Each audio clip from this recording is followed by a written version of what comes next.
Good morning and welcome. This is the Breakfast Rundown on TV1. I'm Therunee Karunaratne. We're coming to you live and direct from our Newsfirst studios here in Colombo. As always, right here on the Breakfast Rundown, we are prepared to cover several important local news items as well as news from overseas. You can stay tuned with us for the news in detail. Let's move on to the top local news item for this morning. Former MP and leader of the Lanka Tamil Arasu Katchi, Mavai Senathirajah, has passed away at the age of 83. He passed away yesterday while receiving treatment at the Jaffna hospital. The veteran Tamil politician was admitted to the emergency treatment unit of the Jaffna teaching hospital due to an accident that occurred at his home. Senathirajah was a veteran Tamil politician who played a key role in the country's political landscape, advocating for Tamil rights. Born on the 27th of October in 1942 in Mavattapuram, Jaffna, Mavai Senathirajah received his primary education from the Nadeswara College in Jaffna. He completed his higher education at the University of Peradeniya. A former MP, Senathirajah was the leader of the Lanka Tamil Arasu Katchi from 2014 to 2024, the main constituent party of the Tamil National Alliance or TNA. He joined the youth wing of the ITAC, the Tamil Youth League, in 1962 and then became the secretary of the Tamil Youth Front, the youth wing of the Tamil United Liberation Front or TULF in the year 1972. He entered Parliament in the year 1989 when he was appointed as a National List member of the Parliament under the TULF and re-entered Parliament in 1999 as a National List member of Parliament for the TULF. Senathirajah contested the 2001 parliamentary election as one of the TNA's candidates in the Jaffna district.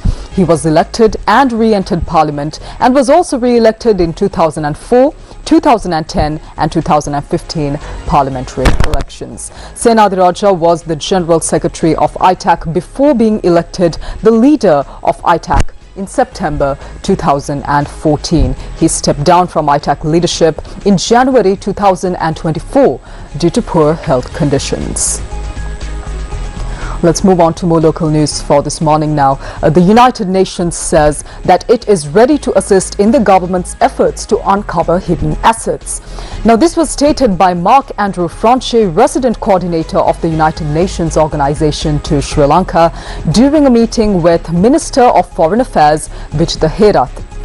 The resident coordinator emphasized the importance of Sri Lanka working closely with the United Nations Peace Building Commission in New York and reiterated the UN's full support for the government's efforts in preventing corruption and fraud, including the provision of financial assistance.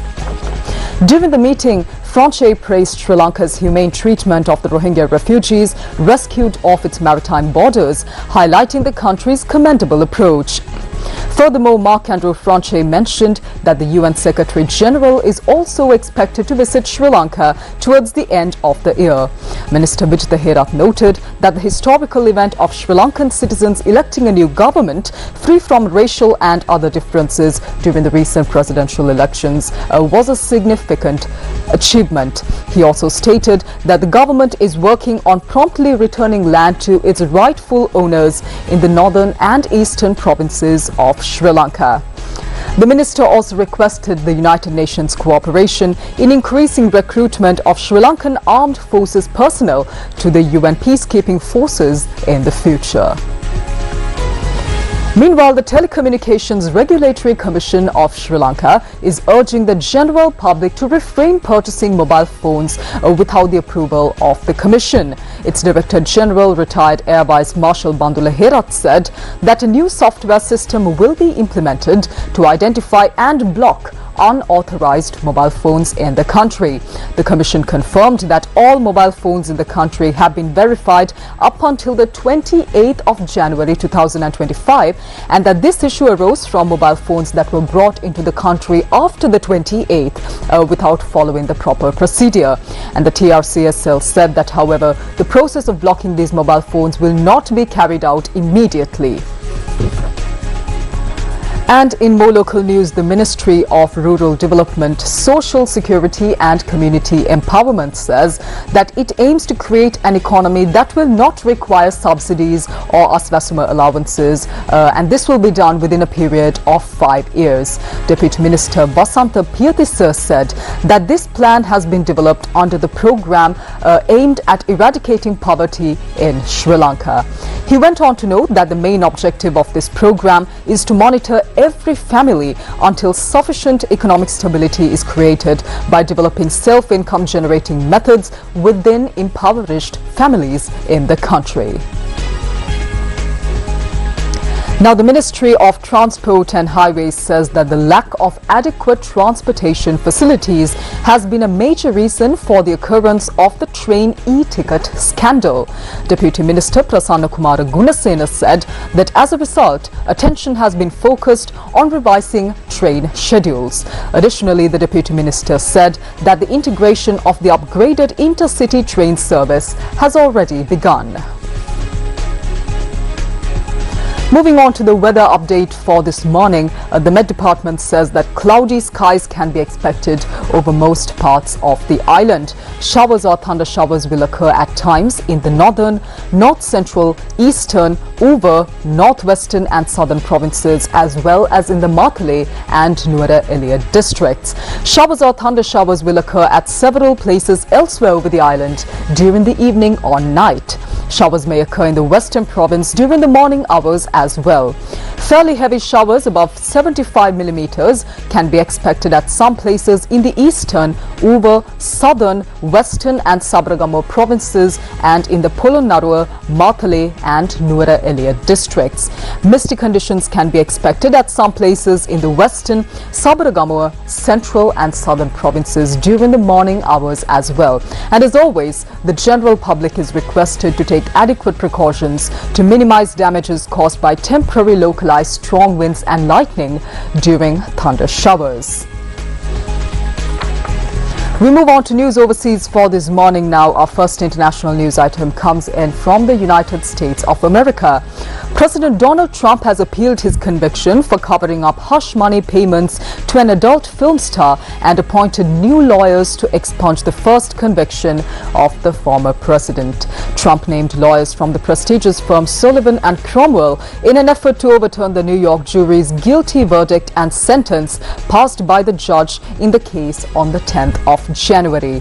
New York Judge Juan Merchan handed down no jail time or fine, but the discharge upheld the jury's guilty verdict and confirmed Trump's infamy as the first former president convicted of a felony.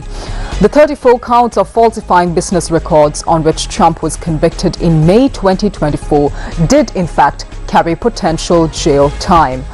The trial saw Trump forced to look on as a string of witnesses testified that he had indeed fraudulently covered up illicit payments to adult film star Stormy Daniels in an effort to stop her from disclosing their tryst ahead of the 2016 presidential election, which he ultimately won. Trump had sought a suspension of the criminal proceedings after a New York State appeals court dismissed his effort to have the hearing delayed. But the Supreme Court ruled that the sentencing could proceed. Our second international news item also comes in from the U.S. President Donald Trump's pick for the U.S. Health Secretary, Robert F. Kennedy Jr., was questioned by senators at his first confirmation hearing on Wednesday. The post of Health Secretary is a key federal government position that oversees public health issues, including medical research, food safety and public welfare programs. Now, Kennedy, who has been a vocal vaccine skeptic, was asked to explain his past comments about the COVID-19 vaccine and other immunizations. He also was asked about his views on abortion and his opinions on the U.S. food industry. His hearing was interrupted by shouting protesters, but he also received loud applause when he promised he would make America healthy again, a slogan used by the new administration of President Trump. and throughout the hearing, senators brought up Kennedy's past comments about vaccination. A group that he ran for 8 years, Children's Health Defense, repeatedly cast doubt on the safety and efficacy of childhood vaccinations and continues to push the debunked claim that vaccines cause autism. Kennedy insisted during the hearing that he was not anti-vaccine and that he merely supports the stringent studies and safety tests for injections. He said he supports the current childhood vaccination schedule and insisted that he was not a conspiracy theorist. Shifting your attention to the Middle East now, Syria's new authorities announced on Wednesday that Ahmed al-Shara, who took the helm after Bashar al-Assad's ouster last month, has been appointed interim president and tasked with forming a transitional legislature. A rebel alliance led by Shara's Islamist group Hayat Tahrir al-Sham, or HTS, ousted Assad on the 8th of December last year after a lightning offensive, ending 5 decades of his family's iron-fisted rule, with the transitional government previously installed to steer the country until the 1st of March this year. The announcements came during a conference on the victory of the Syrian revolution that was also attended by Shara, Foreign Minister Asad al-Shaibani and the heads of the armed factions. The Syrian army has effectively collapsed along with other instruments of Bashar al-Assad's rule. The Ba'ath Party, which also ruled Syria for decades, has by now been dissolved.